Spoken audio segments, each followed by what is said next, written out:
Before we get started, please be aware that the video portion of this webinar is being recorded. Once the red light recording light appears, we will begin. Okay. I see the light, so we'll get started. Welcome to the August edition of our CDSE Industrial Security Learn at Lunch webinar series. I am Christine Beauregard, Industrial Security Curriculum Manager here at CDSE, and your host for today's webinar. In the studio with me are Linda Adams, an instructional system designer here at CDSE, who will be working behind the scenes to ensure our webinar runs smoothly. And we also have Renee King, one of our industrial security instructors, who will be presenting today's webinar. We're going to kick today's presentation off by having Linda Adams lead us through a few very basic webinar instructions so that everyone can equally participate today. Linda? Thank you, Christine. First of all, let's take a tour of our DCO meeting room. In the bottom left-hand corner as marked, with this green arrow here, you'll find a notes box. This lists the call-in number and other announcements. If you are disconnected from the audio, this number will remain on the screen for your reference. Also on the screen, you'll see our notes regarding using full screen. If you look at the gray banner on the top of your screen, you'll find the full screen option. However, when the poll questions appear, select full screen again or you won't be able to respond to them. All right. So our next slide here talks about the file share box, which is located with the yellow arrow at the bottom. There are two files there you can download by clicking on the file, and then it will allow you to load the file to your computer. Also, there's a Q&A box for entering questions to the presenter. To communicate with us, simply type your question in the box as shown, and any questions and answers that are not covered during the webinar will be posted to the website. It might take us a little while to get them there, but they will all appear. You can also use this Q&A box to respond to any open answer questions, although this time we're going to be using a chat box. So let's take a look at what that looks like. Next screen. Okay, we're going to use the chat box as a response for our poll questions because they are open poll questions. This box will appear when we ask the question, so just type your response in the box at the bottom. But please don't put your questions here. Wait for the Q&A box to reappear if you have any questions concerning the webinar. Okay, Christine, that about covers the technical part. Oh, except don't forget to mention the survey at the end, all right? All right, good enough. All right, back to you. Okay, thanks, Linda. As we go through today's presentation, I want you to think about your role in this process of reporting lost, compromised, and suspected compromises of classified information. Making these reports and conducting these inquiries is probably one of the more difficult tasks you're going to face as a security professional. And the reason for that is because you're going to have to investigate violations committed by the people that you work with. People that you work with every day, some who might be your direct coworkers, some may be your neighbors, some may even be your friends. And if you think about what we're asking your employees to do here, what we're really doing is asking them to tell on themselves or their coworkers when things go wrong, which kind of really goes against the grain of everything we've been taught since we were little. Think about it. From the time we were little, we could walk and we could talk. One message that's been consistently drilled into our heads is don't be a tattletale, mind your own business. And now, because these folks hold a clearance, you're requiring them to do just the opposite. So think of it this way. Have you ever been riding down a highway, looked at your speedometer, and noticed that you were exceeding the speed limit? Don't raise your hands or tell me on the question and answer, but just think to yourself, have you ever exceeded the speed limit by 10, 15, 20, maybe 25 miles an hour? And when you noticed that, did you immediately pull over to the side of the road, jump out of your car, and wait for the next state trooper to come by so you could flag them down and tell them that you broke the law? Well, if you think about it, we're kind of asking your folks to do that here, and you as the FSO. So in addition to meeting the NIST Palm requirements that Renee is going to talk about, you need to work on creating a culture of change at your facility, from a culture of not telling to a culture of reporting as soon as they become aware of a violation. And that may be one of your biggest challenges. So with that being said, I'm going to turn it over to Renee to lead you through this very important topic. Renee? Good morning, everyone. I'm going to get right into it this morning, but first telling you that reports of loss, compromise, or suspected compromise are required for both industry and DoD. Now, in addition to providing a brief overview of the NIST Palm reporting requirements in regards to security incidents, this webinar will also cover the importance of these reports, some time frames for submitting these reports, and the potential consequences of loss, compromise, and suspected compromise of classified information if these incidents aren't reported. The two reference documents we use for this webinar are the NIST Palm and the AI Process Job Aid. The NIST Palm requires that any loss, compromise, or suspected compromise be reported. This information is contained in NIST Palm paragraph 1-303 A, B, and C. Paragraph 303A states that immediately on receipt of a report of loss, compromise, or suspected compromise of classified information, the contractor, which in this case is the FSO, shall initiate a preliminary inquiry. Paragraph 303B further states that if the contractor's preliminary inquiry confirms that a loss, compromise, or suspected compromise of any classified information occurred, he or she shall promptly submit an initial report. And finally, paragraph 303C says that when the investigation has been completed, a final report shall be submitted. The final report will be based on one of these three determinations: loss, compromise, suspected compromise, or no compromise. Now, loss is defined as classified information that is or was outside the custodian's control, and the classified information cannot be located or its disposition cannot be determined. Now, an example would be you simply can't find it or don't know where it is or where it could be. A compromise is defined as a confirmed disclosure of specifically identifiable classified information to specified unauthorized individuals. Now, an example of that would be, as the FSO, you witnessed and overheard Thelma discussing classified information with Louise. Now, this is considered a compromise because you know that Louise does not possess the eligibility, access, nor the need to know for the particular information that Thelma shared. A suspected compromise occurs whenever identifiable classified information has been made available to unauthorized individuals who may have gained access to the information. Now, a prime example of this would be an individual who happened to be working on a classified brief, decided to discuss the brief with a cleared employee having access and need to know for the brief. The cleared employee sent an unclassified brief to the printer in the copier room so the individual could compare the briefings. The individual inadvertently left the classified brief on the table next to the unclassified printer. The brief was only in the copier room for at least 2 minutes, just the time it takes the individual to walk to their desk and back, have a seat, and realize the document was left in the copier room. They immediately returned to the copier room where the document is still sitting where they left it. This will be considered a suspected compromise because the document was out of the individual's sight. The copier room is a very busy place, and everyone in the department is not cleared to the same clearance level. And finally, if an investigation was determined there was no loss, compromise, or suspected compromise, the final report will state no, the material was not subject to loss, compromise, or suspected compromise. Let's take a look at a short scenario to get us started.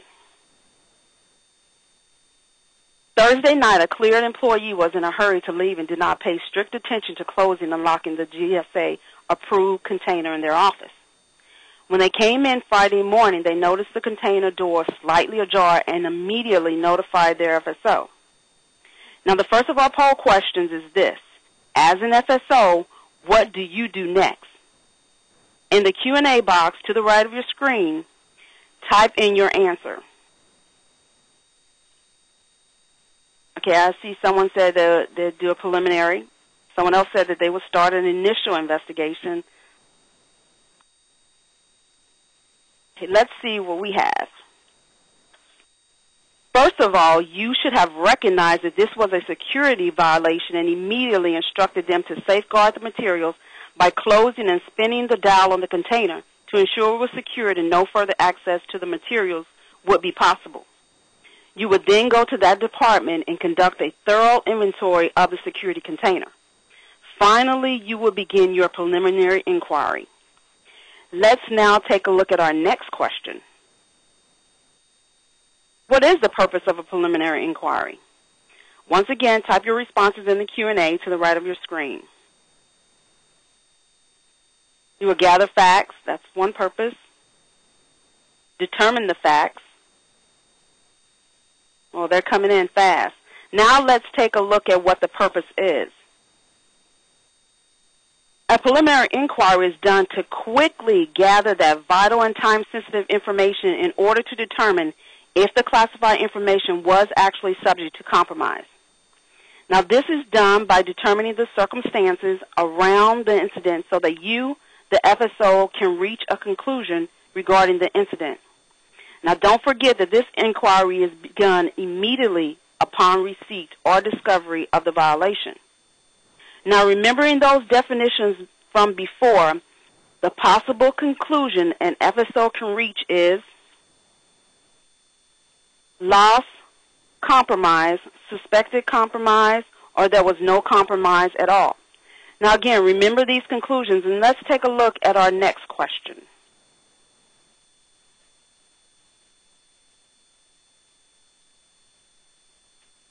The preliminary investigation revealed that there was no loss, compromise, or suspected compromise. So what do you do next? Place your responses in the Q&A. You do a final report, someone said. Finalize the report, someone said. Write a report. Now let's see what our responses are.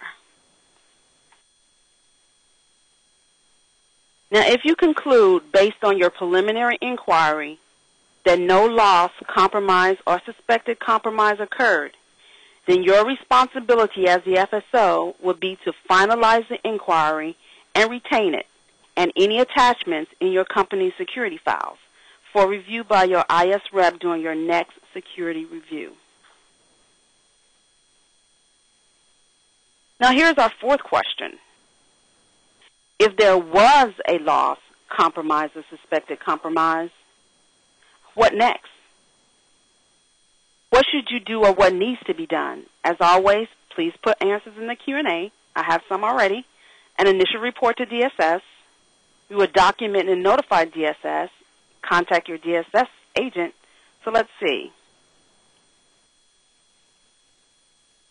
If your preliminary inquiry indicates a loss, compromise, or suspected compromise of any classified information, the FSO shall promptly submit the preliminary inquiry in the form of an initial response to your IS rep. If you are on a government installation, you will also send the response or the report to the installation security manager or the security office.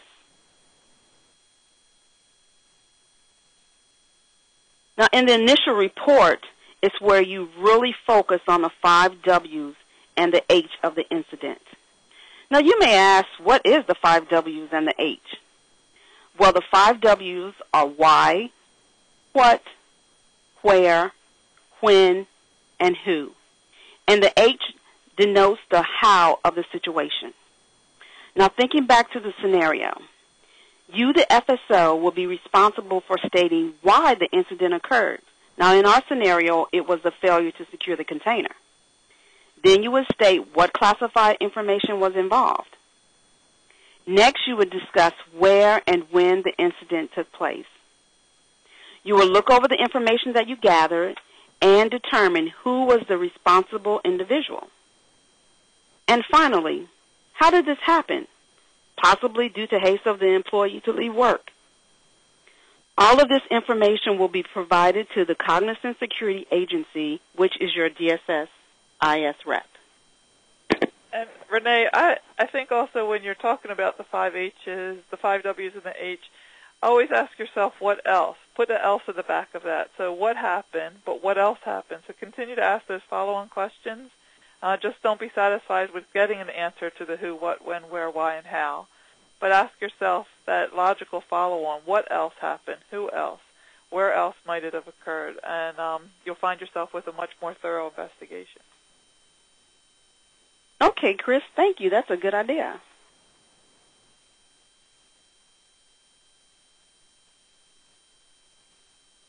Now, we came up with some reasons why it's so important to do an initial report. After you hear our reasons, you may have others that are more specific and tailored to your organization. So it's so important to do this report because it relays the circumstances with regard to the incident. It gets into the meat of the situation. Security violations involving classified information must be appropriately investigated. By doing the initial report, it allows for a chain of events that are still fresh in everyone's minds. Now, this record of events will encompass the life cycle of the investigation.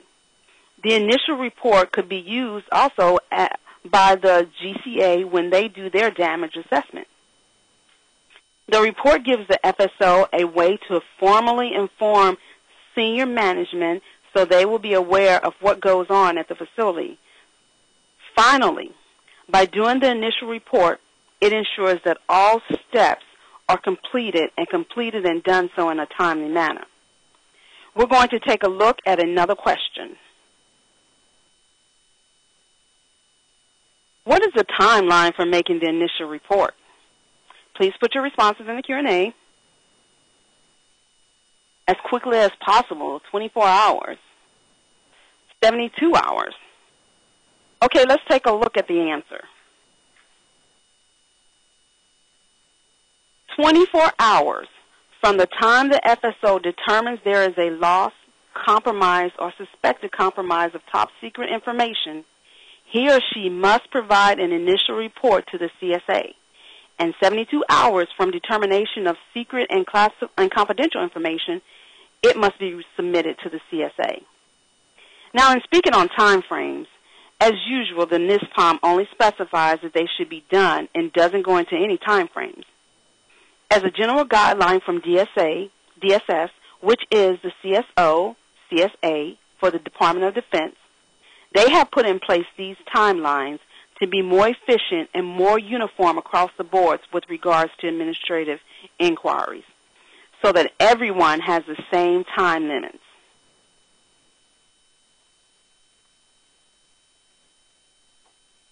When the investigation has been concluded, a final report must be completed and submitted to the CSA, your IS rep. Now, this report will contain all materials as well as relevant information to the incident to include corrective and disciplinary actions, the individual the FSO deems responsible for the incident, and finally, the conclusion of the investigation. Now, what specific reasons did you conclude to your conclusion of loss, compromise, or suspected compromise? Once again, all this information at a minimum must be included in this report. Now, depending on the incident, there may be more information that will be included in this report. The corrective actions within the report will discuss how the facility security office or the officer safeguarded that information at the time of discovery. It's also going to identify what type of disciplinary actions were taken against the party or parties involved. The FSO will detail any plans he or she has to follow up on the incident. For example, he may want to review the Standard Form 702, the Security Container Check Sheet, every week, vice every month. He or she will designate within the report whether additional security training will be necessary. And lastly, they will describe the graduated scale of disciplinary action as discussed in section or in paragraph 1, 304 of the NIST Palm. The graduated scale of disciplinary action is a diagram displaying the degree of severity of discipline imposed on an individual that commits a violation or incident. This scale will vary from facility to facility.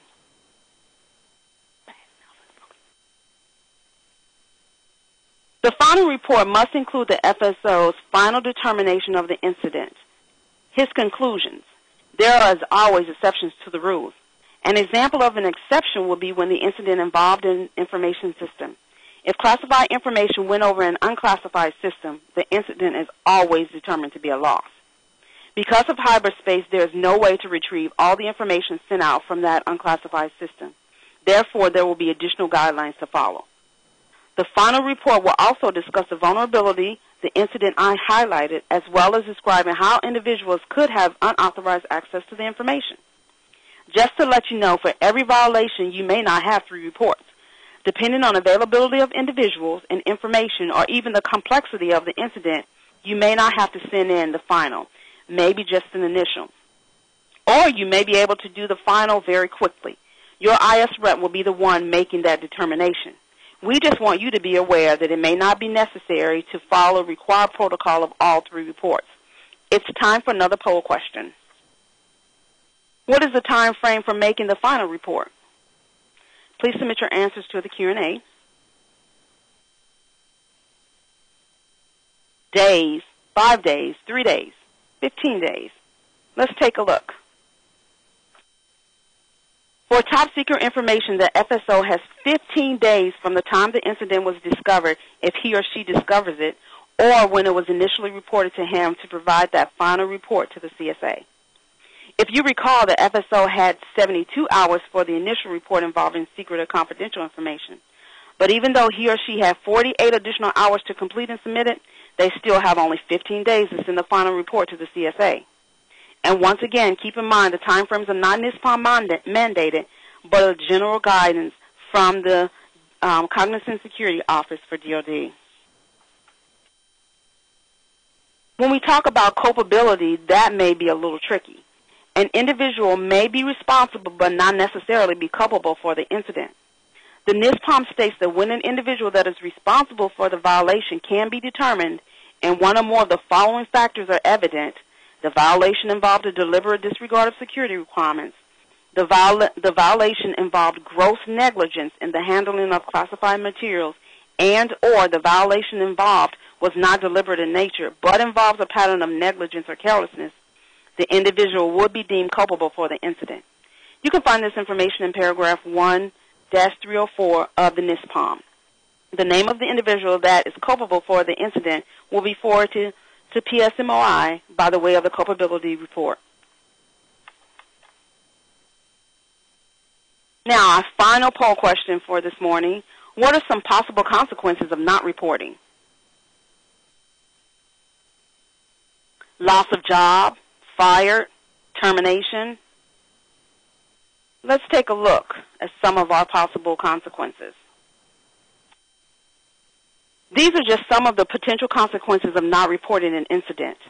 You may have more that you come up with. By not reporting an incident, it can allow an adversary the opportunity to gain vital information. For example, if the incident was done by an insider threat to your facility, working with one of our adversaries, and the incident went unreported, that will leave your company vulnerable to that threat. It will also open up an opportunity to hide the weakness, the insider threat, within your company. Even if it wasn't an insider threat, it was just a regular employee, it will still hide the weakness of your company because it wouldn't recognize the responsible employee. It would allow him or her to remain undetected. Not reporting a violation or incident will prevent a thorough investigation to take place. It will not allow the facts to be brought forth and the individual will not be held accountable. Not only does it place the classified information within your facility at risk, but it also puts your facility clearance at risk. Now, we don't want an FSO not to report an incident, just the opposite. An incident is reported to correct or identify a possible deficiency within your company, not to shut your company down. We want incidents to be reported because without reporting them could affect the most important reasons we know of, and that's damage to our national security and our way of life, and putting our service members, those individuals who defend our freedom, in harm's way. In summary, we have gone over the definitions of lost compromise, suspected compromise. We referenced throughout the webinar our reference materials, the NISPOM and the AI process job, and we discussed the process of the incident from discovery through final report. Chris, back to you. Thank you, Renee. Looks like we have a few minutes for a couple of questions. So let's start with our first question is, who does the preliminary inquiry report and who does it get sent to? Renee? The preliminary inquiry is emailed to the IS rep. Okay. Yeah, and it is done by the security officer. There are circumstances when the security officer wouldn't do it if they were involved or the IS rep didn't feel that you were capable of doing it. The IS rep might do it, but generally speaking, it's the FSO or the security office who does that report. Our second one is, do you forward reports if there is no loss, compromise, or suspected compromise to DSS? No, Chris. You just finalize the report and maintain that report for review at your next security vulnerability assessment. Okay. A question that came in during the webinar was, where are these reports stored and for how long? You would store them with your regular security records unless they actually contain classified information, and then you would want to, of course, put them in a GSA container. And as far as how long you'd want to keep them, I would talk to your IS rep. I would always keep them through one security assessment, but I wouldn't keep it for any longer than that. Or not that I wouldn't keep it any longer than that. I would just make sure your IS rep was okay with how long you'd ultimately keep them. Well, that about does it for our questions for today. Those questions that were sent in that we didn't get to, we will answer those and we'll place those on our archives webinar page hopefully within the next week or so. But before we go, I'd like to take a minute to thank Renee for making time to present today's webinar. She's given you a lot of good information that you'll hopefully be able to use to enhance your procedures for reporting loss, compromise, and suspected compromises of classified information. Remember, guys, this is where the rubber meets the road. If we're not protecting our information, we need to take the steps to make sure we protect it, find out what went wrong, and make sure it doesn't happen again. And don't forget, if you haven't already done so, to start fostering that cultural change at your facility, from a culture of not reporting to getting everyone into the habit of reporting, even if it is on themselves or someone else when we don't follow the requirements as we should. I'd also like to thank all of you for participating in today's webinar. I know everyone's extremely busy, and we appreciate you taking the time out to tune in for these 30 minutes. By doing so, keep in mind you're not only taking advantage of an excellent training opportunity, you're continuing to learn and grow as a security professional. And that can do nothing but to make all of our programs and our national security stronger, too. So thanks again to all of you.